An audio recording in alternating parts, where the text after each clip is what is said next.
It's a solution designed to correct or compensate for a harm, to restore a fairness, to prevent further harm. And what President Trump in particular is doing is trying to seek remedies as a relief, as he believes, or his administration believes, trade is unbalanced and impacting U.S. manufacturers in that way. So moving to the next slide, and that really just says the word tariff, and I'm not going to spend a lot of time in the next slide.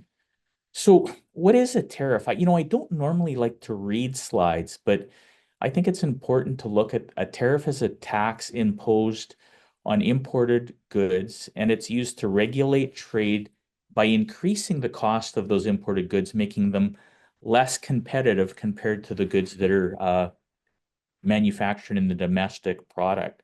So tariffs, they serve several purposes, whether it be to protect those domestic industries, making foreign goods more expensive, whether it be to generate revenue. And we've certainly heard President Trump saying he's looking to generate revenue from the outside. And also in the case of retaliation. And in the case of retaliation, we're, we'll focus a little bit on the steel and aluminum sectors as we work through our presentation. Next slide. So a bit more on tariffs, and they can be stacked on each other.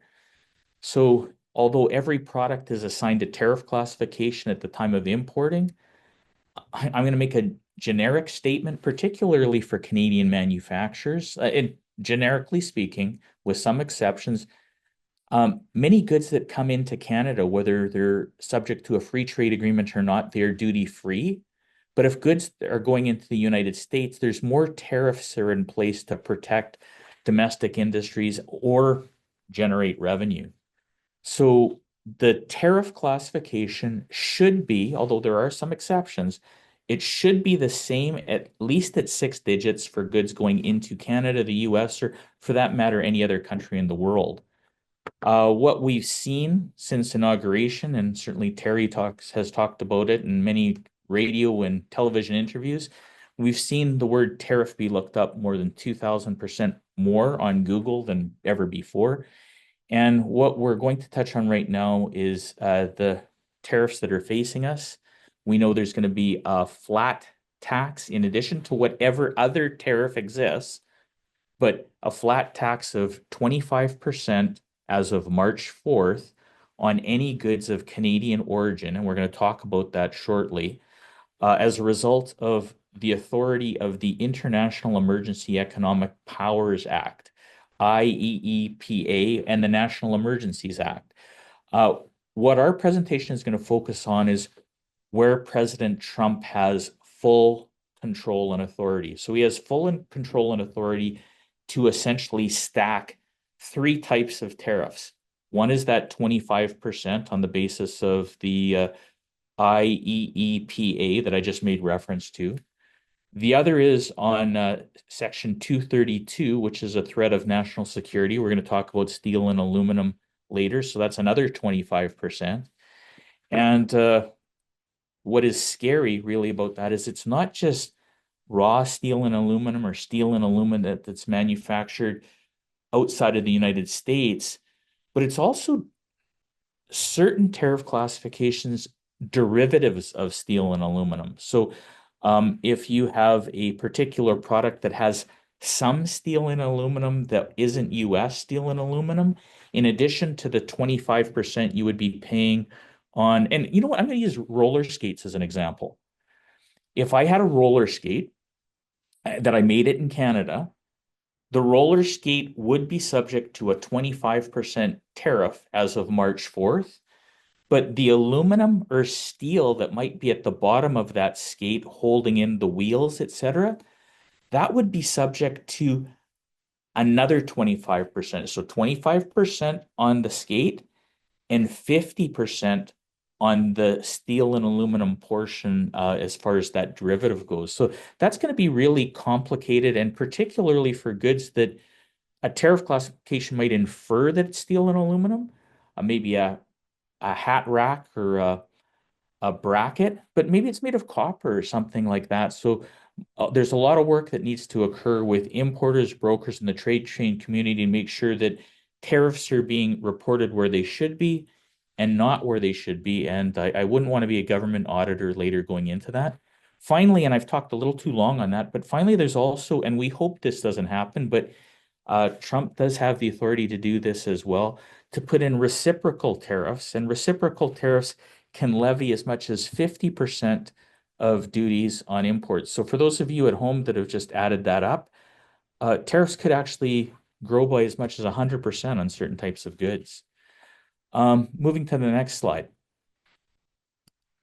So we wanted to give people a look at what that tariff is. It's important to pause, see how it's structured and interpreted rather, because in many cases, applying tariff as much as an art as it is a science. Because, Rhonda may look at something and maybe it's a Mars Venus type thing. She might say, "Oh, I see this product as that." And I may look at it entirely different. And we both could be right. So how you choose to argue, position, market your product could drive different tariff classifications. But this one is very raw. It shows rubber gaskets, and it's important to know that is the fundamental thing of what all trade is based on. Next slide, please. Tariff engineering, we'll talk about it briefly before we get into the country of origin. It is misunderstood, but it does make reference to things like when I said Rhonda can look at something different than maybe I'm a business that is manufacturing handbags, and handbags of leather have one duty rate, but handbags that have fabric have another duty rate. So if I put fabric in my handbag, I get a lower or different duty rate. Maybe by changing the design of a product slightly, I can get a different duty rate by changing tariff classification. It's really important that any business, as you're looking at entering into any market, that you're aware and fully researched of what your foundational tariff classification is. Next slide, please. So I want to make a point in regards to tariff engineering, and I would invite everybody to take a very close look on the screen, because the difference in tariff classification of this van was and had been for many years 22.5%. Like, so can you tell the difference as you look at this van? Which one is 2.5%? Which one is 25%? And the next slide. Well, in reality, this was something that Ford thought they had done quite well on. They imported vehicles into the United States with extra seats, and they called them passenger vans that allowed them to pay 2.5% in duties. Once they got off the boat, they took the seats out, threw them in the garbage, or maybe sent them back for the next set of vans that were coming. And CBP in the United States found out that the goods really were marketed more as cargo vans, and they saw what Ford did by just taking it out, and they did an audit on that. They said the vehicles were ordered or sold intended to be used for cargo rather than passenger. And even though they came in with that extra set of seats, just how they were marketed, how they were sold, caused Ford in 2024, so just last year, to pay $365 million more in tariff classification based on not fully doing their homework as to what they thought was tariff engineering. Next slide, please. My turn. So in this one isn't exactly tariff engineering, but it's thinking outside the box just a little bit. So we all agree that the Marvel action figures are marketed and sold as action figures. However, for tariff classification purposes, is it a doll, which attracts a higher rate of duty, or a toy? Marvel, the manufacturers of Marvel, successfully argued to customs authorities that it was a toy because they had non-human features. So again, just thinking outside the box a little bit, we didn't change the action figure. We just presented it in such a way that CBP and CBSA agreed that it was a toy and not a doll, lower rate of duty. So that was more of an interpretation as Rhonda referenced in regards to engineering. And again, I realize we're talking to different types of manufacturers, but let's say you're the Columbia in the Columbia shirt line. I know many women, and quite frankly, myself, I like having that little pocket near my waistline. And if you're a woman and have that pocket near your waistline, there's actually a duty rate of 10% lower just by having that in the design of a shirt. So Columbia is very astute with tariff engineering and seeking breaks in that regard. Sorry, that could be next slide, and we'll jump to the one right after that. There we go. And now we can go to the next one. Converse is no slouch either.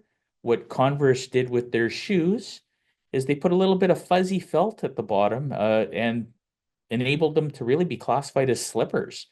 Clearly those are running shoes, but based on the fuzziness, the duty rate went from 48% to 6%, so 42% in duties. So bottom line, tariff classification is serious business.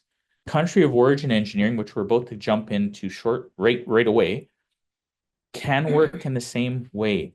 If you alter your product enough, just enough, maybe not enough, you have to be careful as to what drives that country of origin, particularly as we're facing these tariffs that are coming in as of March 4th, where anything that's deemed to be Canadian origin will be 25%. So with that, if we can go over to the next two slides, and maybe I'll throw it to yourself, Rhonda. Is that good? Sure. Or I can keep going for Ben. You can keep going. Okay. I'll jump in for marking Oh, because thanks, Rhonda. Perfect. So there's different legislations and interpretations for country of origins as it relates to marking, as it relates to free trade, and as we talked about earlier, that those trade remedies. I don't like that word remedies, but the trade remedies. A good can be of Canada origin for the first two purposes, but not necessarily for the trade remedies, as I related to in the case of the roller skates, where you might have a country of origin product, but the trade remedy still adds an extra tariff onto it. And the next slide. So the importance of country of origin, what it does, tariff rates impact obviously pricing strategies if you're going to see things increase by 25 or 50 or worse percent. Trade policies, they can vary based on the country of origin and the business rules that relates to that. In Canada, we know Canada protects its dairy industry. United States, we know they have Buy America on things like transit vehicles and rail cars, involving where at least 70% of the cost components must be manufactured in the United States. But really what it comes down to, consumers, they always have that final choice of what they're prepared to pay for. Right now, for instance, I'm on a Mac, and I know Macs typically cost 2 to 3 times more than a basic Windows PC, but it's my choice to work in that fashion. So that's what we're all facing as we look at this new regime. Next slide, please. We think this is a really cool slide, not because it's just the picture and it's something that our director of marketing has come up with, but it speaks to country of origin is not necessarily where the goods were shipped from, and it's not necessarily the last country that added parts or other types of value add to a particular product. We're going to go into that in a little bit more detail shortly. It could qualify as a certain origin for a free trade agreement or duty rates, but not necessarily for marking or vice versa. So more to come on that as we advance. And next slide, please. And maybe jump over 2 slides. Rhonda will use that as an intro and then get into the details. okay, so just to be mindful of time, I'm going to unfortunately have to race through these slides. Well, sorry. You're not going to throw us off. Keep going. Okay, so there's marking, there's two bodies of legislation for marking of goods and country of origin. So first one is marking. So marking rules generally follow the trade shift rule, which we'll explain in a minute. If you change the product, it can be considered eligible for marking as made in the US, made in Canada, or made in Mexico. And next slide. So the first one was wholly produced. So it's goods that are mined, forested, fished, or agricultural goods. So corn grown in Manitoba and then exported to Mexico, diamonds mined in the Yukon and then shipped to the US. Pretty simple. And next slide. Exclusively produced from domestic materials. So oranges that are grown in not Canada, Florida, made into orange juice and then exported. Another example is from 1916, wool manufacturers Briggs and Little. They're Canadian wool manufacturers. Raw wool, they scour, dye, blend, card spin, package, and then they sell the finished product. Just another example. And now the next slide. Thank you. Al's going super fast here. Okay, so this one, a bit complex. Oranges, we talked about oranges grown in Florida. What happens when they have a bad crop? They have to buy oranges from not Canada, outside of Canada. If they purchase them from a country like Brazil, those are it's no longer exported as Florida orange juice, or it can't be marked as Florida orange juice because the oranges went through a substantial transformation, so they have to be marked product of Brazil.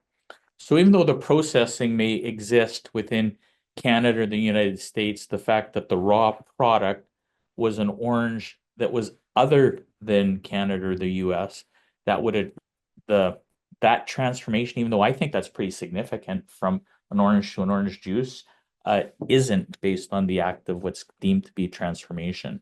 Next slide, please. So if it's called change in tariff classification, or you'll hear people in the industry call tariff shift.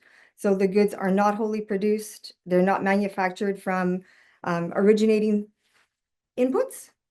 We look at a tariff shift rule. So we look at what the good is classified as and then all the inputs and see if it follows the rule. And the next slide. And the next. Oh, no, they're on a different one. We want the Okay. chainsaw. Well, I can go back up to that because it seems like they're out of order on what we're looking at. Oh, So go ahead. oh, okay. So rules for marking generally follow the tariff shift rule. You change the product, it may be considered eligible for marking, but not necessarily the Kuzma rule. Again, two different legislations. One is for marking and one is for country of origin under USMCA, the former NAFTA. And now another slide. So marking rules. So you'll find them in the Code of Federal Regulations under section 102.20 is the specific rules. 102.21 for textiles with the definitions of wholly obtained and substantial transformation. And we talked about wholly obtained and we've already talked about substantial transformation very briefly. Next slide.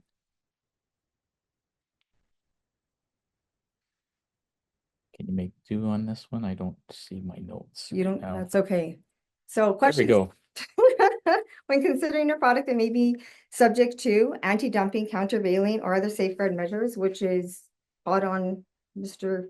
President Trump's scope right now, substantial transformation analysis is applies to determine the country of origin. Again, not for USMCA. And perfect. And the next slide, I want to talk a little bit as we look at this next slide as far as substantial transformation. This slide was quite an eye catcher. Like I think that was Doug Ford wearing this hat. Canada is not for sale, not made in Canada. Well, I'm sorry, that hat didn't come from Canada. We're not sure whether it came from India, China, or wherever it may have come from. The embroidery may have happened in Canada, and the embroidery could cost like 3 times the hat, 4 times the hat. But the fact is, the essential characteristic of the hat is still a hat, and as a result, that hat, should it be shipped into the United States, would not be of Canadian origin and would not attract the 25% that will be impacted on March 4th. So it's important as to, again, What is the essential character? How does that relate to tariff when it comes to the overall declarations of origin? Next slide, please. And the next slide.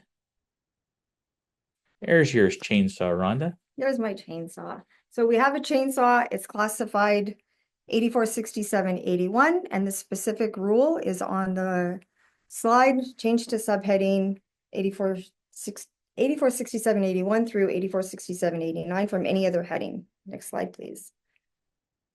So we have all of our inputs. Chainsaw manufacturing company, they import all sorts of bits and bobs to make this chainsaw. All processing after that takes place in Canada. The good would still qualify for USMCA or CUSMA So because the that met the rule.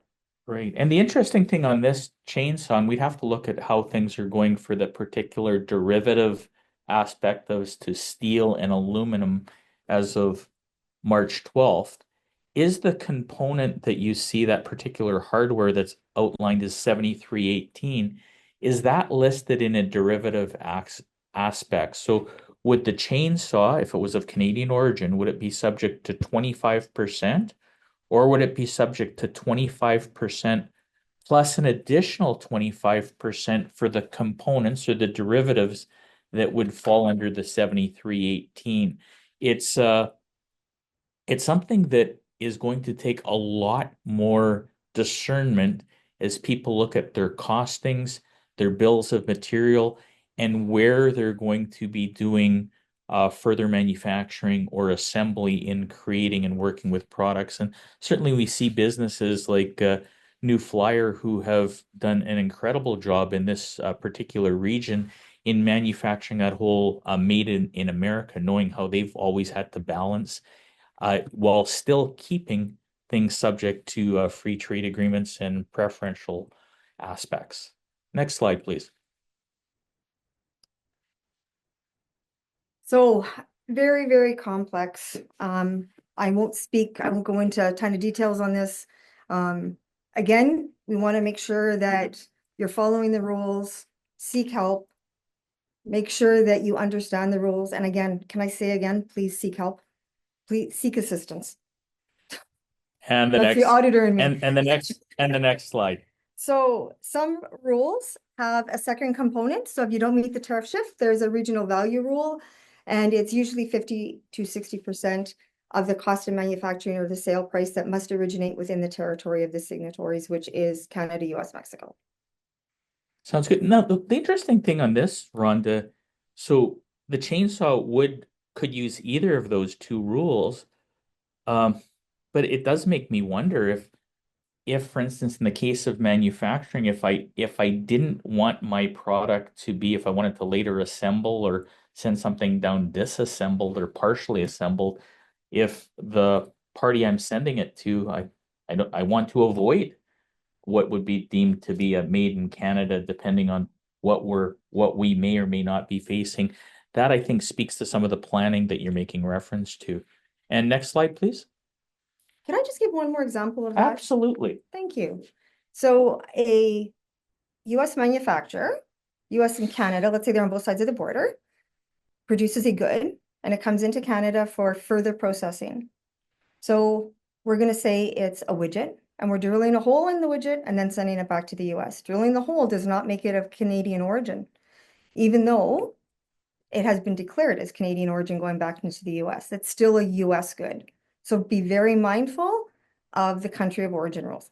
So I can't stress that enough. well, and what I like about that example is Canada and the US, we make great things together. So if there's a process that you can have done, whether it be electroplating or something special in that regard, that we've been using cross-border just by assisting each other, looking for a neighbor to do a process that we don't have handier within our general proximity, that doesn't necessarily change, as you alluded to be country of origin Canada, and we need to be mindful of that. Next slide, please.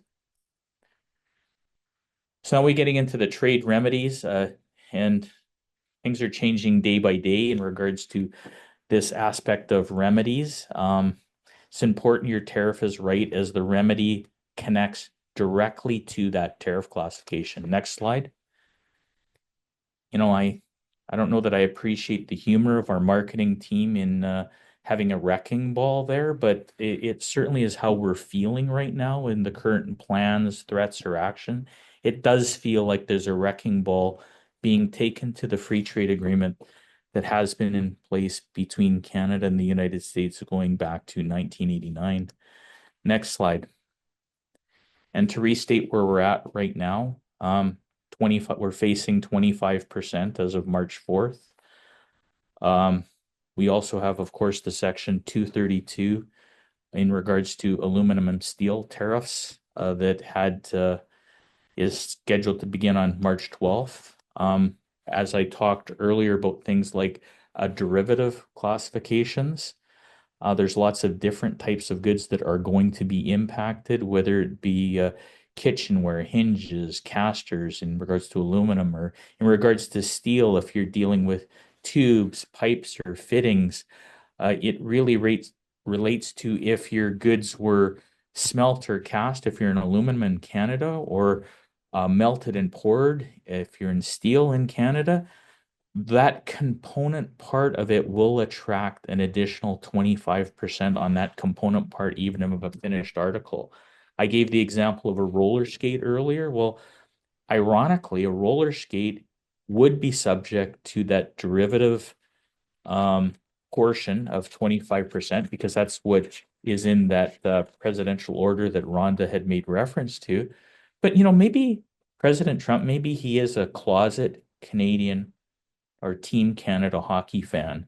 Because ironically, ice skates are so far excluded from any type of extra derivatives. So Canadian ice hockey players or American ice hockey players can import skates and be subject to only 25% versus that extra 25% on very high quality blades. So I guess he wants this best skaters on the Mhm. ice.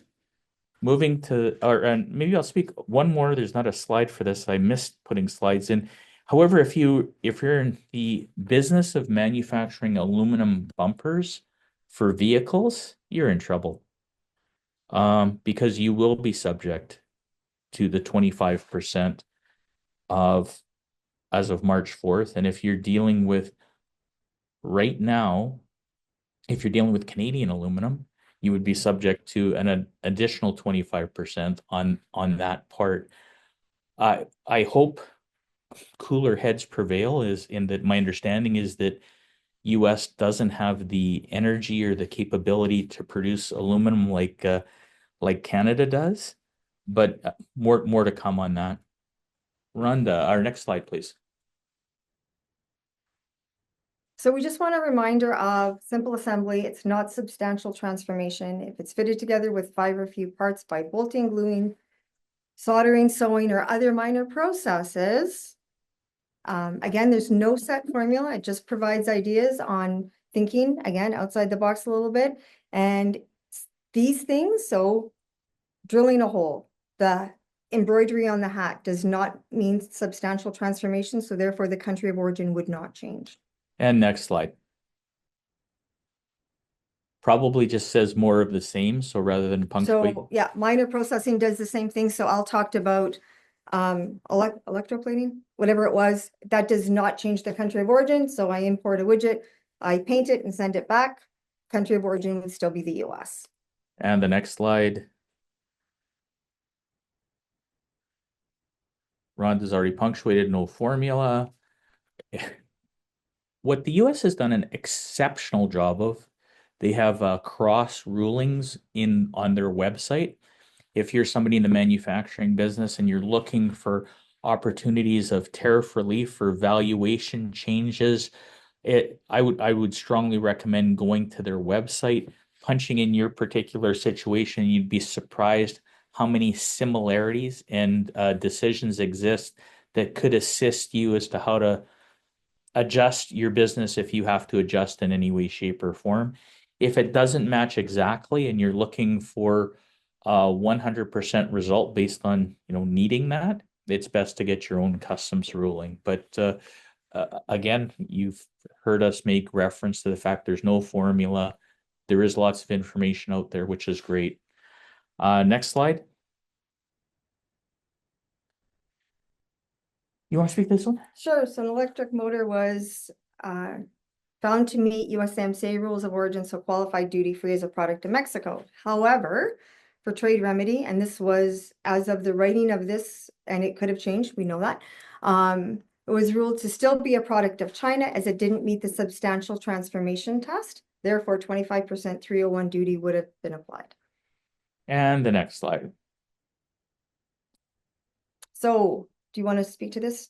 Oh, go I ahead. want to talk about drawback. I Oh, like drawback. well, okay, so okay, I'll let Rhonda punctuate the slide. I'll just start it by saying I think up in Canada we're a kinder, gentler nation, and we're seeking right now the capability of supporting manufacturers and supporting Canadian business. We're hearing about it on the news. We're hearing weekly updates as to what's happening, whether it be remissions, whether it be recoveries, whether it be, as Rhonda's going to get into, a moment, duty drawback. Those things are available to Canadians, but they're not available to Americans. President Trump is really stepping down. He's saying, I'm not going to put in any exclusions. I don't want to be spending extra time in administration. I'm not going to be allowing any duty recoveries, even if the product is exported later.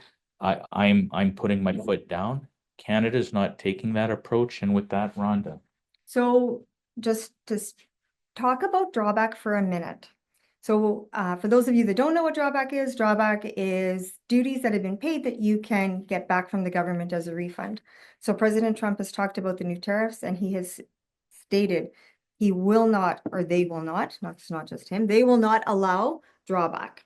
Canada is allowing drawback. So if you're paying duty on your inputs, producing a good and then exporting it, you can apply to get the duty that you paid back from the Canadian government.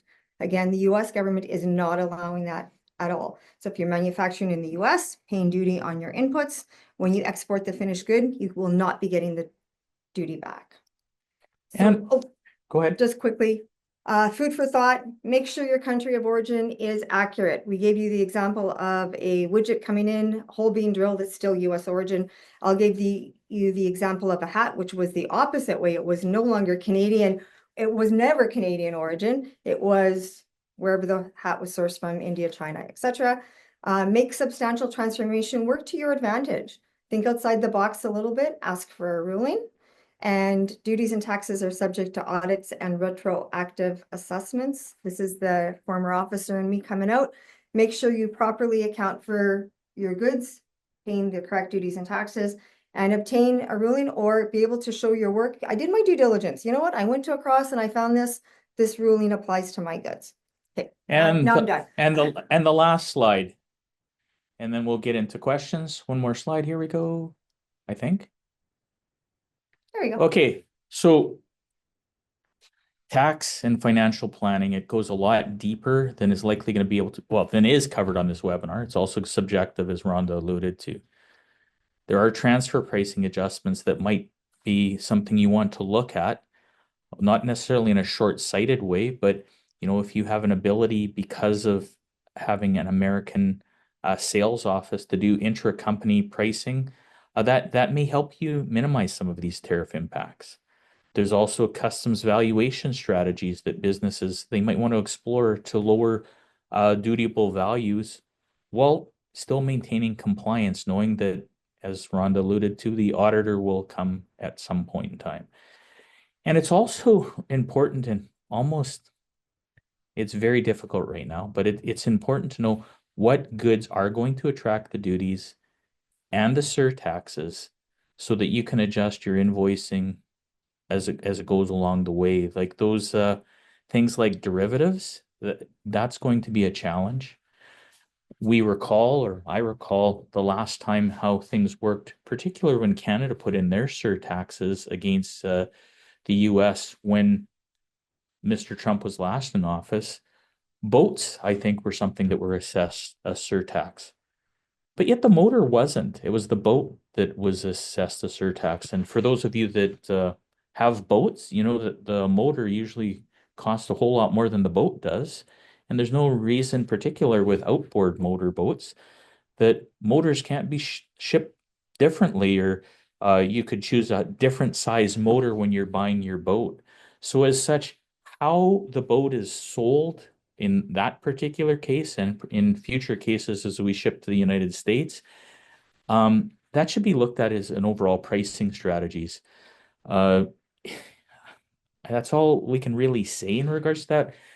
Financial reporting considerations, each company, they really have to look at the impact of tariff as to how that impacts their revenue forecasts, assessing valuations and all types of cost structures like that.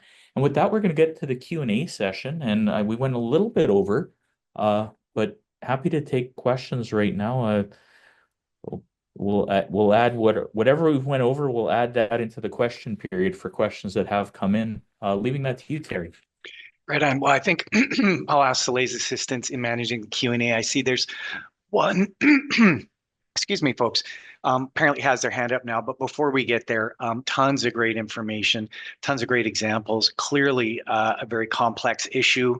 And so I just wanted to thank you folks for taking the time to share this with us today. Conversations will be ongoing, and we will seek to reach out to session participants after to collect your food for thought in terms of how we can kind of try and assist in continuing this conversation. As Rhonda had mentioned, get help. We're trying to loosen the lid and provide some high-level examples here of some things that you as a business may want to consider, but we're not going to be able to answer every unique corporation's needs here. And so, yeah, I hope this information was of value. I certainly found it very informative. So, Soleil, with that, looks like we've got a couple more questions here in the chat. Yeah, so we had a question come in the Q&A function first a while ago from Douglas Crabb. It says, was de minimis not reinstated? So currently, as I understand, and Rhonda, please correct me if I'm wrong, but de minimis has been reinstated for shipments entering into the United States. And what that means for people that are unfamiliar with de minimis is that any shipment or import into the United States that is less than $800 in value is not subject to duty, tax, or for that matter, even brokerage, unless it happens to be a product that needs another government agency type of intervention necessarily. So that's de minimis into the United States. Canada, we're a bit more chintzy when it comes to our de minimis, in that basically shipments have to be less than, I think it's $40, Rhonda, if I'm not mistaken. Shipments less than $40 wouldn't attract any duty and taxes coming into Canada, but the US has this $800 threshold. So what you have seen businesses do and is have goods, whether it be in Canada or Mexico, be sitting in Canada or Mexico and be fulfilled into the United States if orders are less than $800 and of potentially of foreign origin, and getting by with that de minimis provision. So at present, de minimis, it has been reinstated, although we certainly know it's a focus of both Canada and the United States is an area of concern. Can you punctuate that any differently, or did I misspeak? No, you did well. Okay, moving on.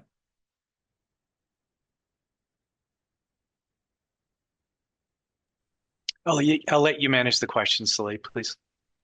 Yeah, another question came in from Rob. Is there any indication from Canada on retaliatory tariffs on March 3rd? So the answer is yes. The first, Canada's talked about two specific waves of retaliatory tariffs. One they've shared information on, and the other they said they would share more information when they knew what would be happening. So on the one that they have shared, they were specifically, or we were specifically targeting states or products to make a point. Bourbon, I think was one. Orange juice was another. So there is a listing that is available in that regard, and happy to provide that to you offline or share that with CME to share as a result of this webinar. the second, I'm not sure if tranche is the right word, but the second wave that hasn't been shared yet, but I certainly would expect it by potentially the end of this week based on what has happened.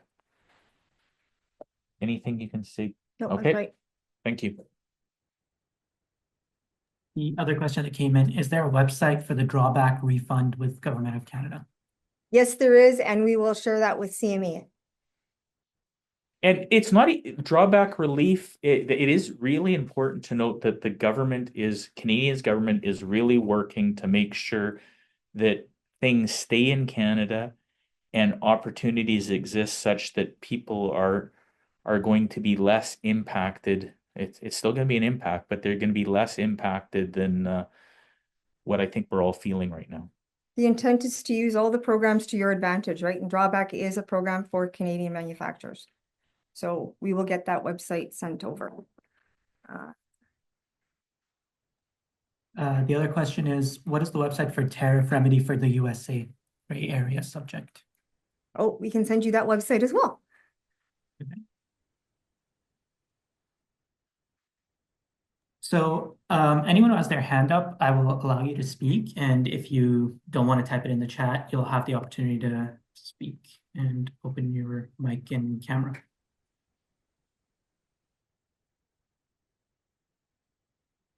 I just see a question and I want to answer this one. We're encouraged to seek assistance.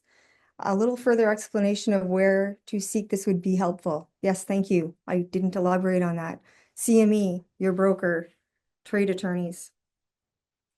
Did you want to expand on that? Well, trade attorneys, accountants, like you're seeing companies like Deloitte, Myers Norris, Pennies. Like I wouldn't want to mention anyone out in particular, although I did drop a couple of names there.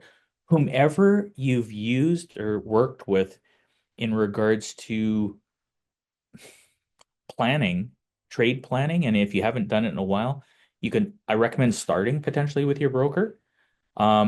We at GHY, one of the things that we did, and we didn't want to be the bad news bears, but we took everybody's trade data that we represented for the past year, and we shared with them on a SKU by SKU basis what the impact might be should each of these presidential control tariffs take place. That type of data is critical to you in planning and working with your business. Now, we did that proactively, but we know that reactively there's going to be other things that may need to occur. We had worked with other businesses the last time this happened, where a casting, for instance, takes one tariff classification and it attracted a large duty rate. But in reality, the product wasn't a casting, it was in fact a part. But the way the good was described drove a high duty rate. But when the descriptor was changed, it drove zero duty rate. So stepping back and working with a trusted partner is critical at this time.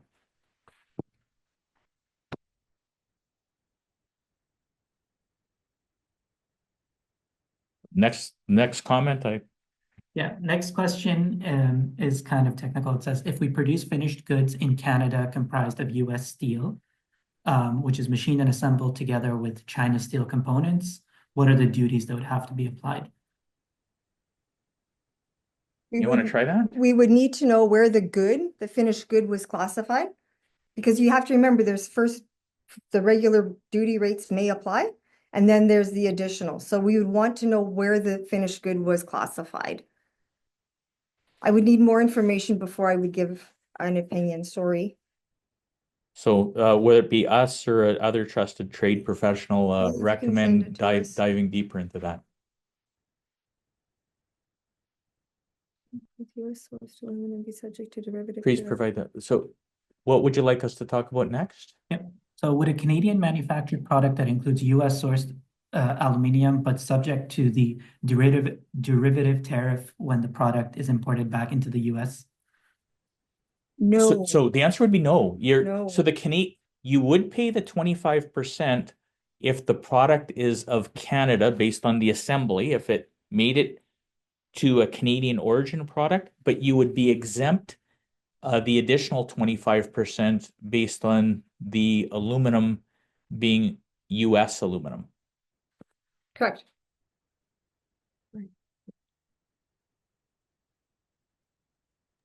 And the next question is, we are a group of manufacturing companies based in Winnipeg. We purchase our smelted aluminum ingot exclusively from US suppliers. We transform that ingot into finished parts for US manufacturers and ship it to the US. Any guidance on aspects we might focus on regarding the various tariff options? I think we can reference that generally speaking that you know what would probably be best to consult directly on that on a case by case basis, unless you want to talk anymore. Yeah, case by case, and just a couple red flags in your question is we purchase our smelted from US suppliers, our smelted aluminum, but where is it smelted? Right, just because it's a US supplier doesn't mean that it was smelted in the US. So Thanks, Rhonda. just that deeper dive and that full picture, right? We want to make sure that we have all the information before we give an opinion. And so the next question talks about where do we get the correct HS regarding roll-formed product gutters. We recommend going to CROSS. Type in CROSS, US Customs rulings.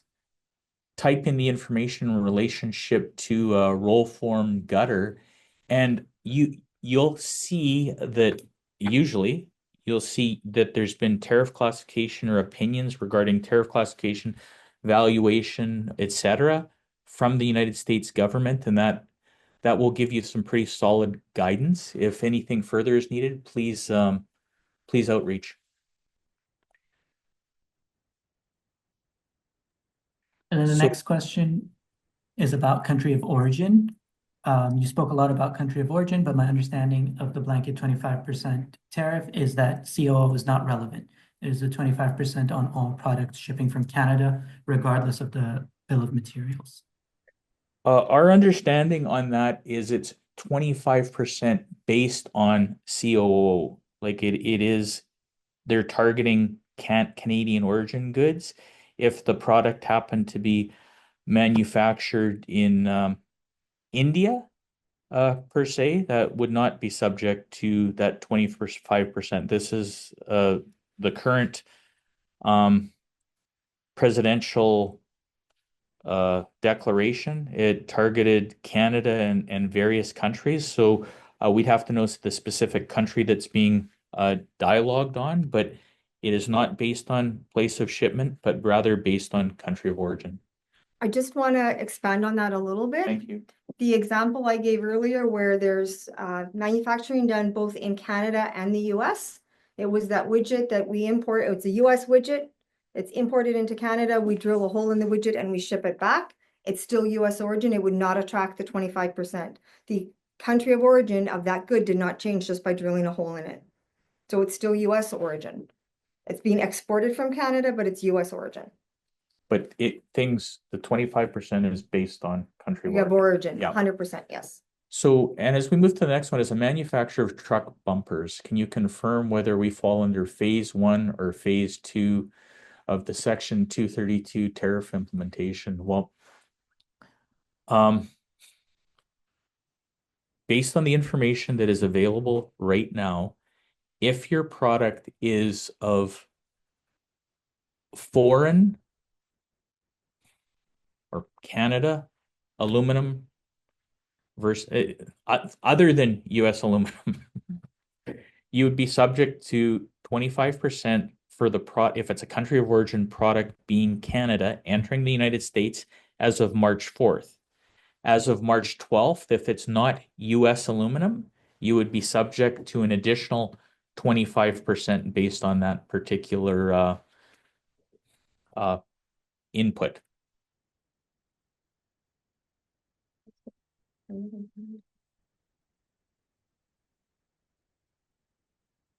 We sell bumpers right now. We're using harmonized code this. If there is aluminum and steel on each bumper, will there be different HS codes for us to use? No, there won't be. Like if you've got it classified correctly, that's perfect.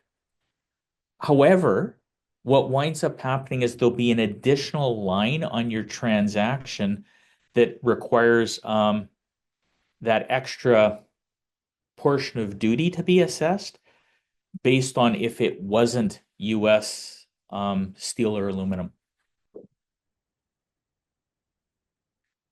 And well, we've got two more questions and then we'll call it a day. I think we've went longer than we expected to. A Canadian-made product shipped to the US to a US customer. Is it correct the tariff is charged by the broker? Oh, and the charge is sent to the US. This is a fantastic question. Thank you, Darren. We missed this question. There's a lot of confusion as to who the importer is and who's paying the tariffs.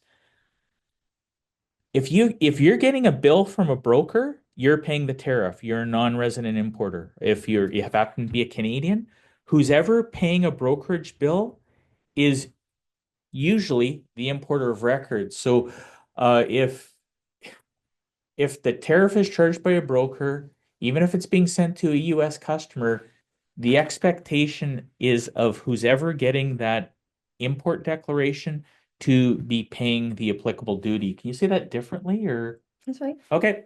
And then the last question, what about services sold to the United States? We send a product at a reduced price but charge customer for marketing support, workable. I think we might have to take that one offline. Yeah. Yeah. So with that, Terry and team, we're certainly interested in providing deeper dives in regards, or even maybe just something more specific. If you've got an audience that has specific natures of questions that you'd like for future dialogue, we're welcome to get into it. This particular webinar was about really opening up the need of making sure your tariff classification is right, the opportunity to change tariff classification, talking about how origin would impact the particular three different types of stacking tariffs that President Trump has at his arsenal without needing to go to Senate or other areas. And of course, seek assistance from a trusted professional, whomever that party might be. Yeah, and so with that, let's wrap up. Thank you again to Alan Rhonda from GHY for taking the time today, not only for the presentation, but to answer the questions. We do have a handful of items we're going to follow up with webinar attendees on, including a couple of links, one of which to our tariff page. Rhonda has said we've got some drawback relief in US tariff remedy links. And we will also be soliciting your feedback on future webinar topics on how we can continue to meet your needs. So with that said, we're going to end our webinar. Thank you again to GHY and for everybody's time today. Have a great day, folks. Bye, everybody.